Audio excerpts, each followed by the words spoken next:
All right, hello everybody. Cedric Kennedy here, CR Wrestling Commentary, NWA Ring of Honor, the Crockett Cup. And this is night one. I just want to give a forewarning here and whatnot. There's spoilers.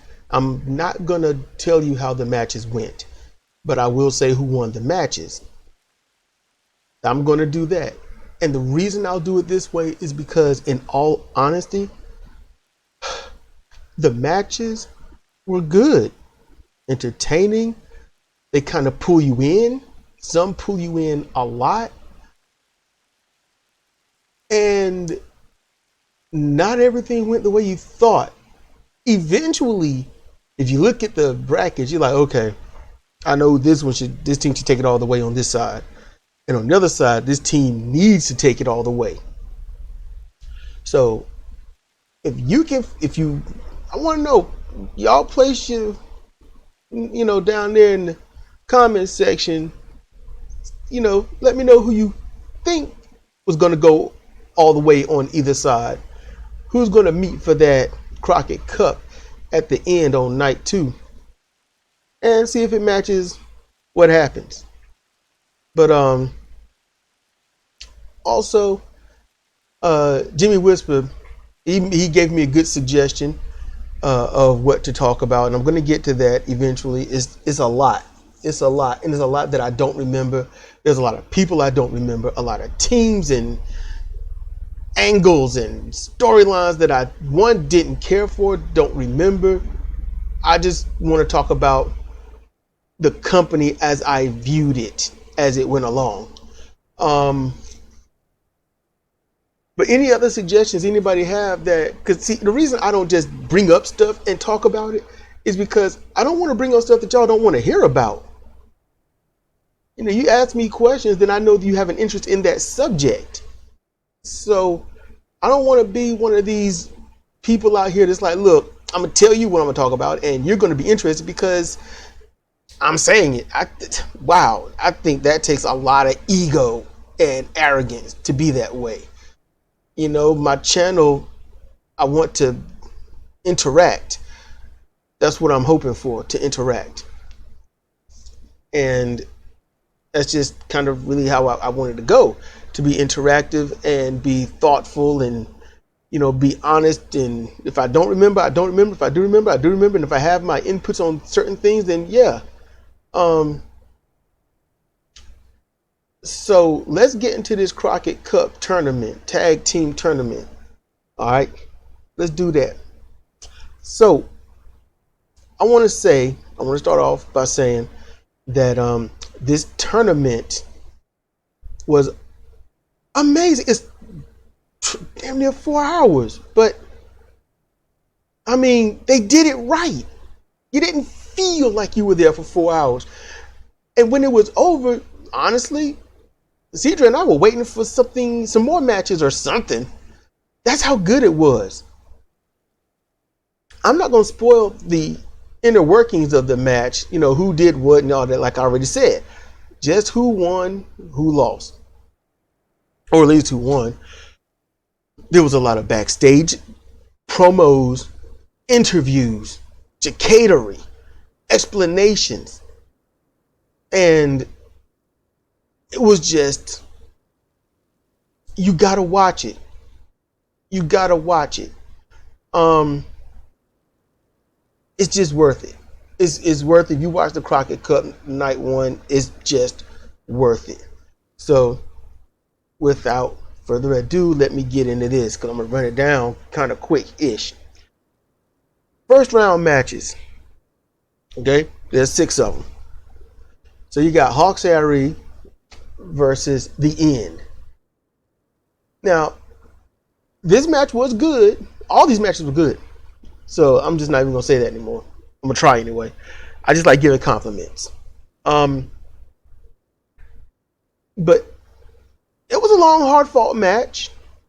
And at the end, Hawks Ari, the father-son team, they won. They defeated The End. But at the end of the match, The End attacks. Now, There's more in this match. It's not just wrestling. There's some other stuff at the beginning. I'm not going to spoil it. And I'm not going to spoil other stuff that deals with this match. But the End attacked, and when they attacked, Luke pushed his son out of the way right just before he got hit. I was like, that was just instinctive.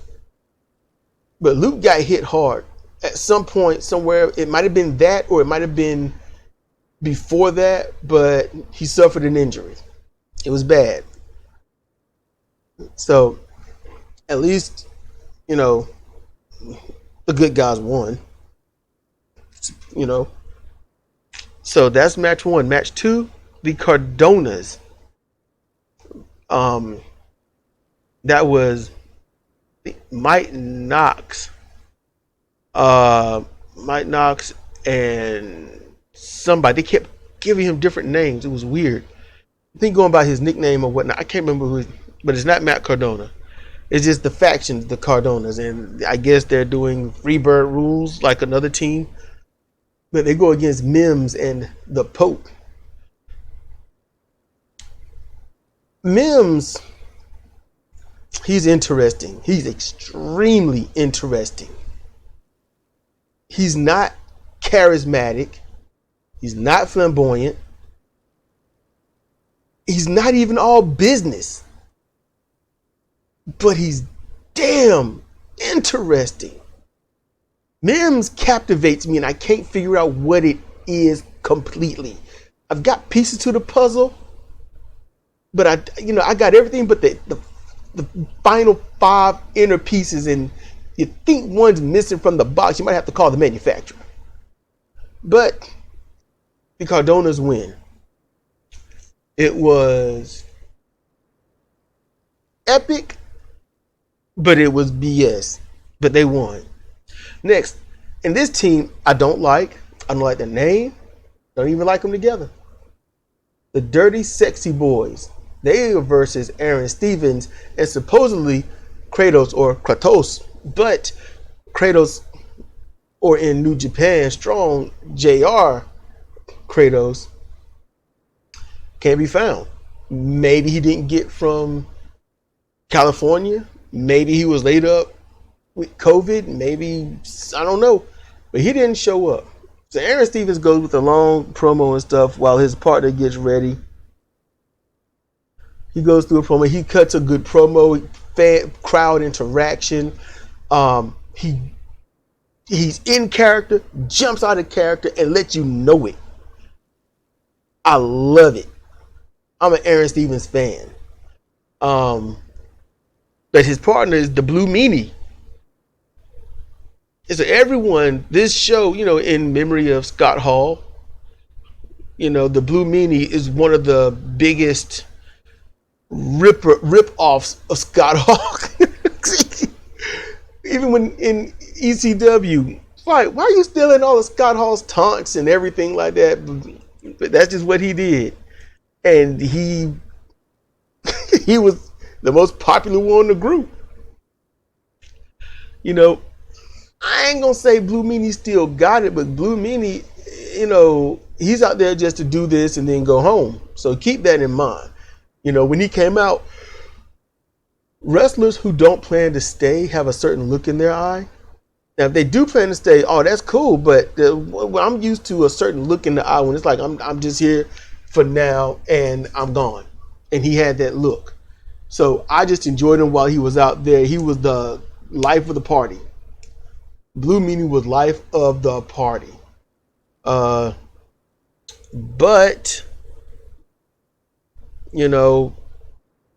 the Dirty Sexy Boys win. I'm not going to spoil Velvet Sky and any and everything she was doing, but I'll just say this. The Meanie dance. And you're going to enjoy the commentary team. Next match is Strictly Business versus Gold Rush. Or as I joked, Gold Roosh.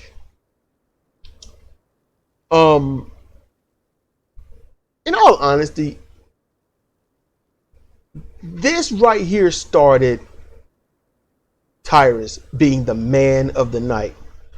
Now, on a outside of wrestling thing, him outside of wrestling, not a fan of Tyrus.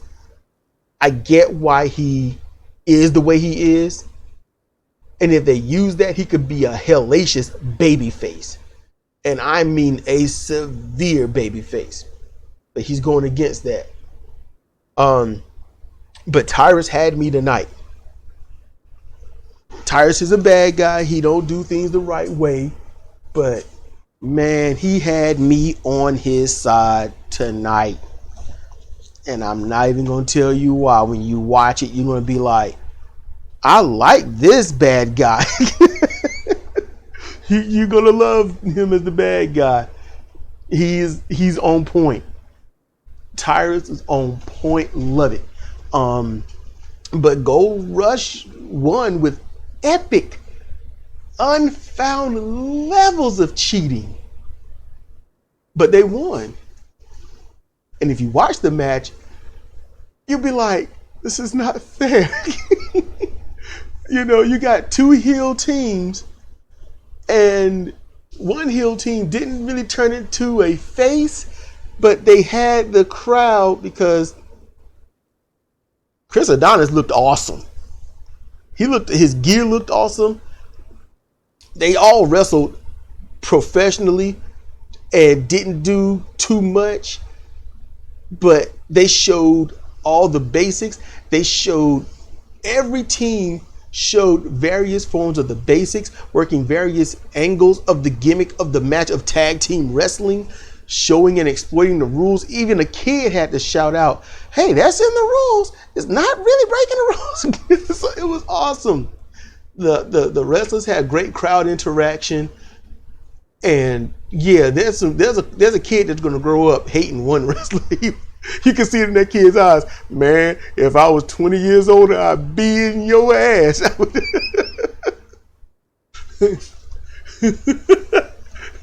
So yeah, that kid is like, I'm gonna have a thing against you. Love it. I do love it. And these wrestlers, they pull you in. Yeah, you know it's a work, but they're so good at what they're doing, you can't help but to fall into it and just get mad. So that's great. That's amazing. Always appreciate that. Always appreciate that ability. So yeah, Gold Rush. I had to keep from saying Gold Rush. They win. You know, so that's an upset. I gotta say it is. But then the next, and this right here was, how can I say this? There's some teams that need to go away. There are. But I'm curious about what's really happening. So the Ill Begotten, they wrestle. And I can't remember his name, but the captain and this other dude, manager, they thought they was going to be a part of this match, and then they weren't. And then it got worse later for them. But the Ill Begotten, using a odd form of Freebird rules, they went against Doug Williams and Harry Smith, using his real name. He's not the Davy Boy Smith Jr. anymore. He's Harry Smith, and that's good. And it was an alright match. You know, you get to see Doug and Harry work together, and this the finish was sloppy. I'm gonna have to give it up. The finish was sloppy, and there are points in this tournament where you see the head palm shoot off. I don't like that.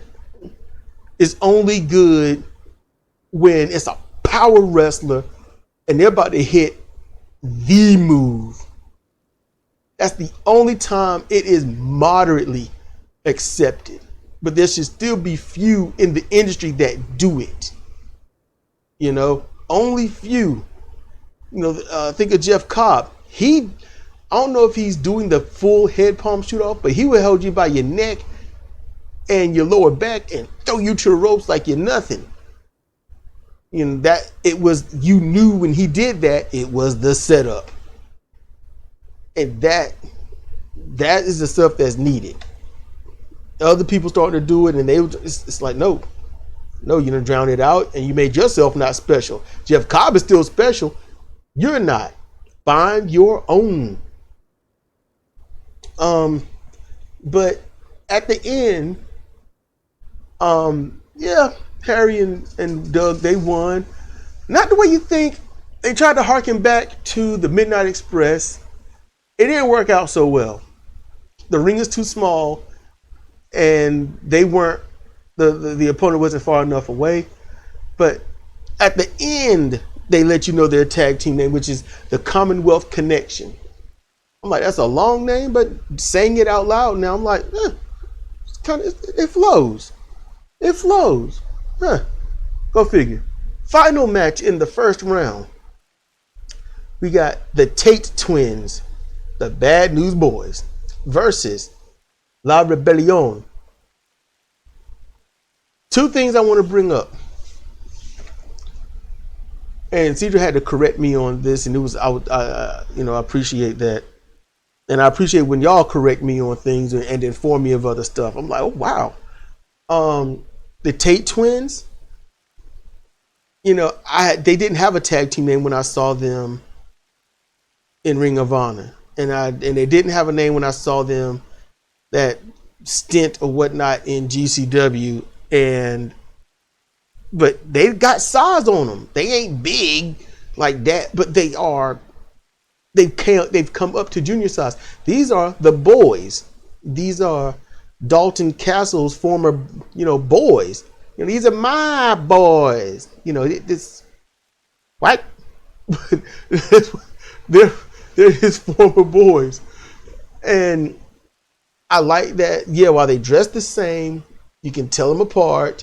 But I'm not used to hearing their names, and the commentators don't mention their names enough. They don't mention anyone's names enough. If you're new to this, you're not going to know who's who, really.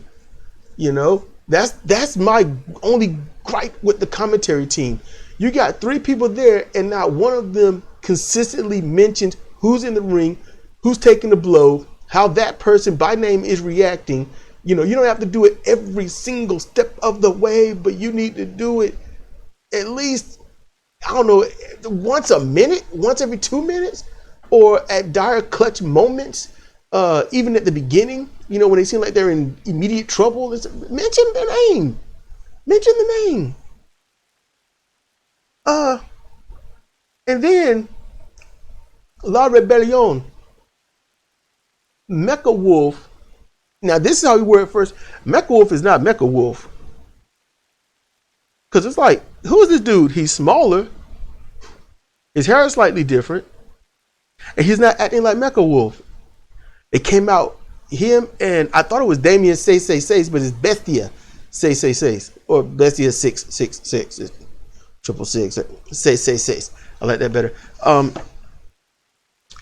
Yeah, they came out in these awesome, elaborate garbs. And I'm like, okay. But I'm like, who's this dude? That's not Mecha Wolf.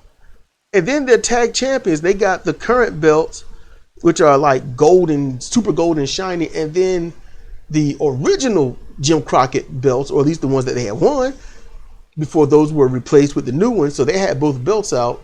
It was just for this tournament. And they're the NWA tag team champions.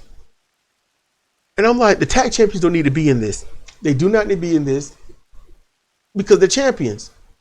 If they win, it's like, well, we already got this. But then she informed me this isn't for the belts. This is for the Crockett Cup. Basically, in a sense, more important than the belts. Just saying. It's more important because it's annual. It's not every day. It's not every night. This is once a year.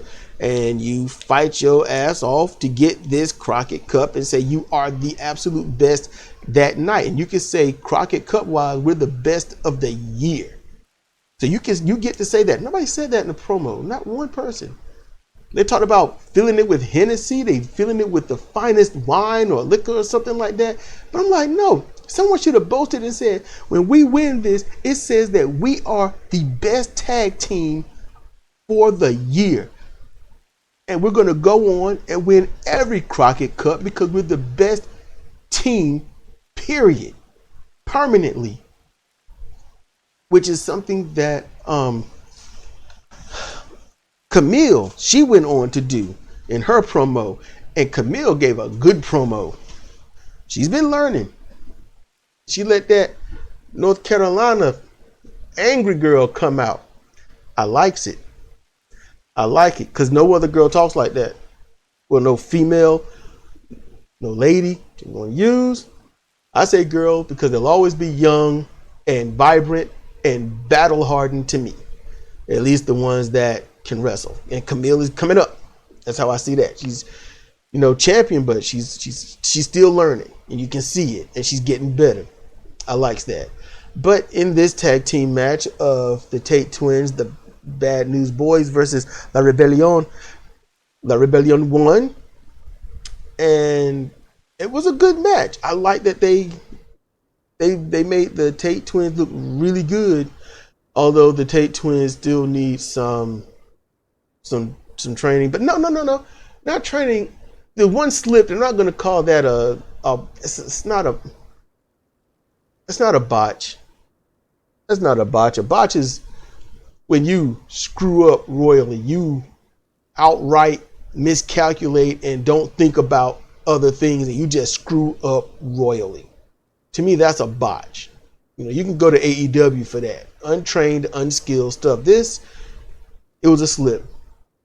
Another just, it's a botch because it slipped. No. Professionally, he's sound. This was a slip. And there was some of those during the matches. Not all of them. I think there was 3 or 4 slips. Mistakes. So it's all good. They're professional. They know what they're doing. Sometimes, the area's wet or it's too smooth or somebody's sweaty hand's been on it. It hasn't been dried, and then you use it and you slip. I'm just keeping it real because I've seen it. You know what? I'm going to take this moment because we're going to get on to the second round of matches. I mean, La Rebellion, the NWA World Tag Team Champions. Of course, they're going to win, right? So, at least this far. Foreshadowing. But I'm going to take this moment at this juncture because there ain't but a handful of matches left to say congratulations to New Japan Pro Wrestling's Sonata for winning the IWGP United States Heavyweight Championship from Tanahashi Hiroshi, or as he called him, Tana-san, Mr. Tana. It's his first singles title. It was on Access TV. I did not watch it there because I'm not paying $130 some to watch 2 or 3 channels. That's dumb. And all those commercials that are BS if you actually listen to these commercials on paid TV. Hell, the ones on YouTube are stupid. But it was a good match. It was a long match. He broke the tie that they had. It was not a stupid match. Nothing dumb was done. It was solid. They knew each other. It was counter for counter. It was hold for hold, and some of them tried them twice, and there was some slips, some goofs, but they pulled it out the fire and kept on going. They did the exact right thing. That's what you do. And Sonata, the crowd wooer, Mr. Romantic, as some call him, his in match end promo was good. I liked it. I like his honesty. And I love the fact that it darkens the arena and everyone got their phones out and on lights and stuff. I like that. And then he closes with one of the most BS lines that I love so much. And he's like, "This town is my favorite." It happened to be Sapporo, so it's all good. Okay, let's get back to the NWA. So, second round matches. The first, we've got the Fixers. Now there were others that were done on the TV shows, but that's not what I'm focusing on. They had theirs, and it was probably good. Didn't see them. It's hard to keep up because I got so much wrestling to watch and so much wrestling that I even work on in terms of gaming and whatnot. So it's hard to watch everything. It really is. And trying to spend time with the family. Can't just sit here and watch wrestling and be like, hey family, screw y'all, man, I got to watch wrestling. Not gonna say it don't cross my mind, but that's not what I'm gonna do. Yeah, so the Fixers, I love them. I love them. Okay. Wrecking Ball, love them. Funny. And I believe them.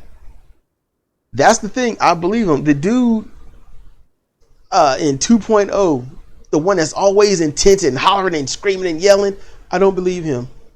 I do not believe him. I think that without wrestling, he'd be in prison. But when he's hollering and yelling and stuff and saying what he's saying, I'm like, you don't inspire anything of concern, fear, worry, or belief in your words. But this guy, Wrecking Ball, he's consistent. And he looks the part. He's not straining. He's not trying to convince you that he may be convincing himself. No, it's like this is just how I wake up. I like that. He had us laughing, and he won't try in comedy, I guess. I don't know, but it was the interview was hilarious. But the Fixers went against the Cardonas. And he beat the living hell out of I can't remember his name, and I'm never going to remember it. But the little guy on there, not Mike Knox, but the little guy, they whooped him up. But still, the Cardonas won. Not going to tell you how. I thought about writing those down. No, I don't want to spoil it. I want y'all to enjoy. I want y'all to watch these matches because you're going to love them just as much as we did. And if you've already seen it, then great. Let us know what you think. It's all good. We ain't going to bite because, you're not in front of us. Okay, so next. Dirty Sexy Boys versus the Briscoes. Now, the Dirty Sexy Boys, Tyrus. Tyrus won't messing around. He won't messing around. And it's not this one. It's the final one. But Tyrus also, I think he had another promo, and it's like, y'all need to recognize. So, Dirty Sexy Boys versus the Briscoes. And that went like the Briscoes like to fight. They like to make it like a fight. And I think a lot of times they put too much into most of their matches. Some matches need to be short. Dirty Sexy Boys is a team.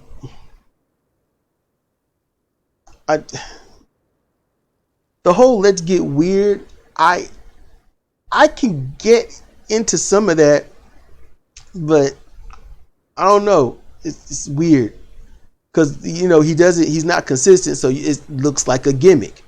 When it doesn't look consistent and it doesn't look believable, to me, that's when it's a gimmick. Other than that, it's a persona. It's who they are, and that's how I want to see it. That's how I want to see it because I want to enjoy what I'm watching. I ain't going to go to the movie theater and watch some movie and be like, oh, I know how they did that special effect. I know how they did that. Hey, I remember him reading those lines and oh, good grief. If I got kicked out that theater, I'd be like, I don't blame y'all. But the butler did it and then move on.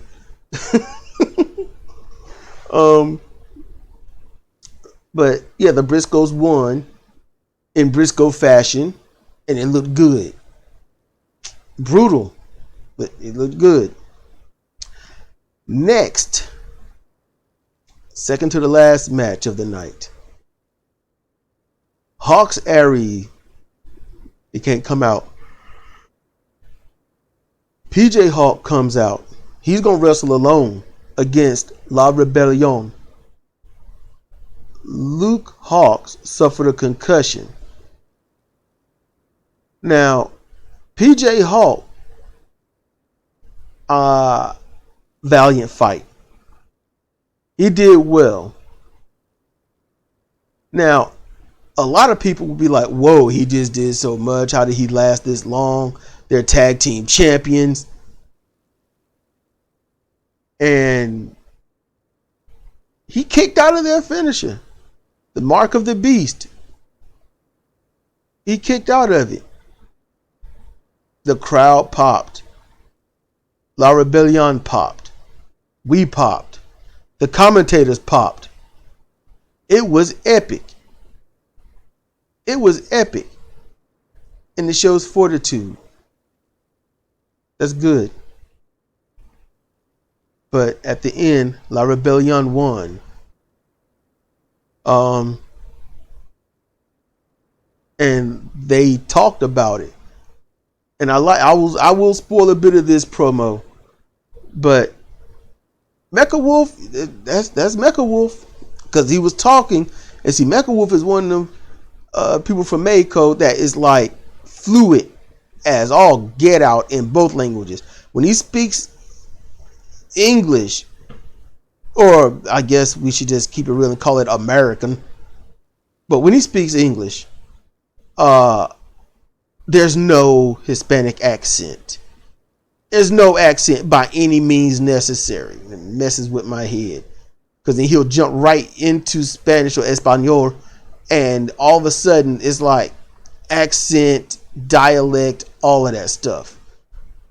I'm like, mess with my head, man. Stop doing that. But you know, he came out and he said we underestimated some teams. We underestimated PJ. I like that. I like that ownership.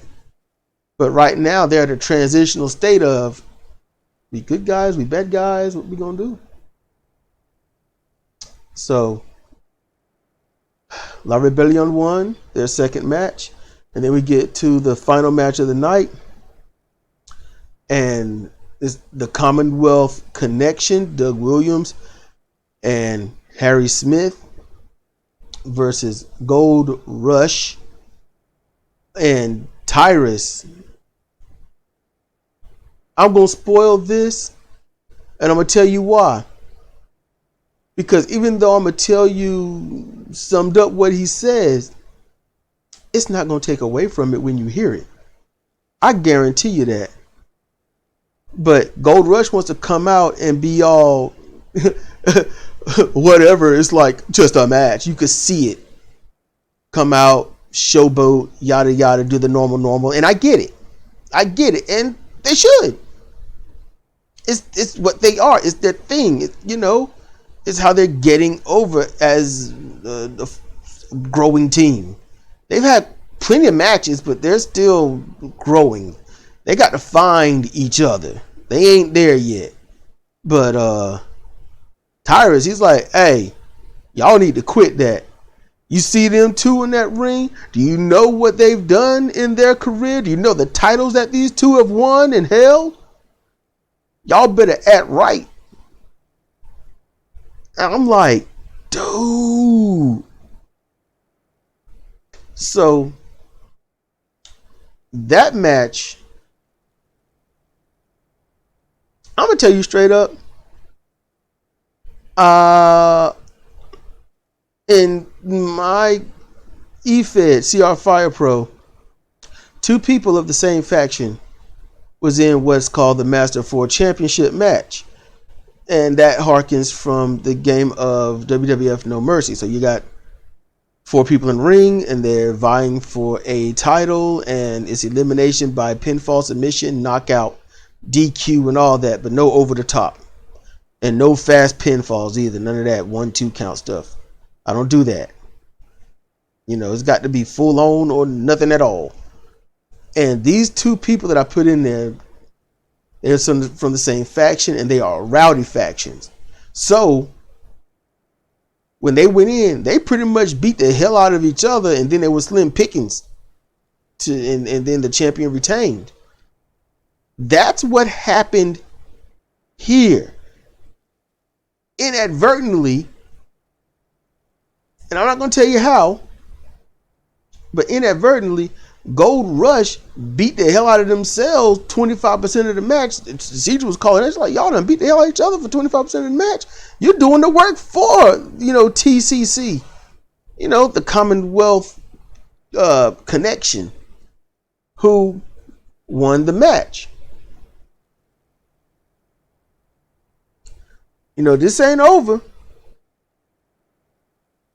This ain't over. And I'm wondering who's going to take it on night 2. You got a little bit left, and all the titles are on the line, and they're going to have a little bit extra. So I'm interested on how these brackets are going in. That's what I'm looking for. Oh boy. So what did y'all think?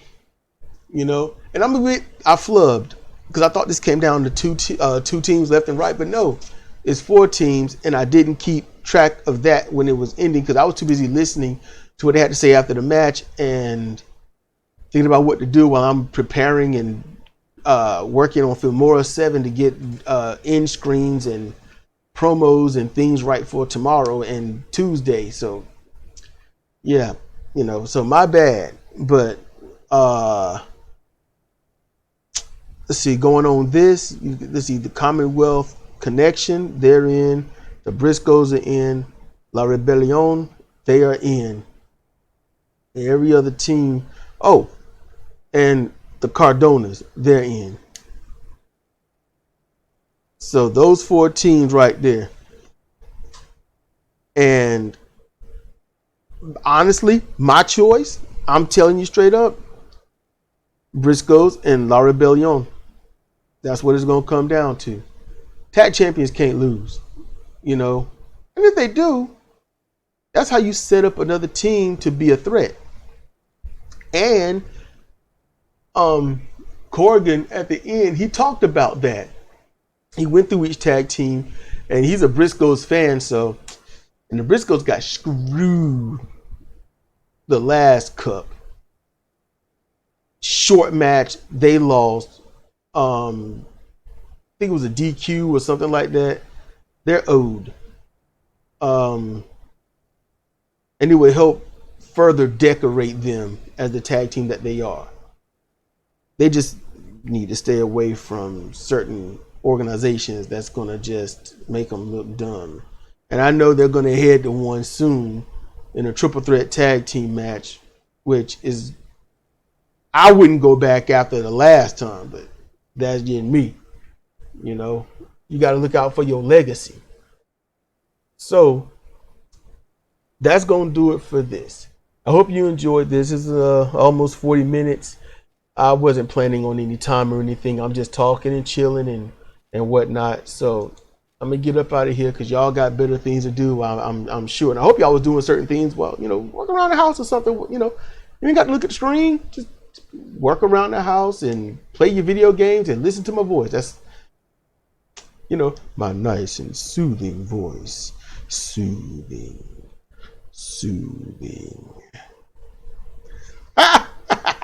Any case, look, y'all take care, protect yourselves and all this other stuff. Hey, the mandates are over, but that don't mean you have to join in.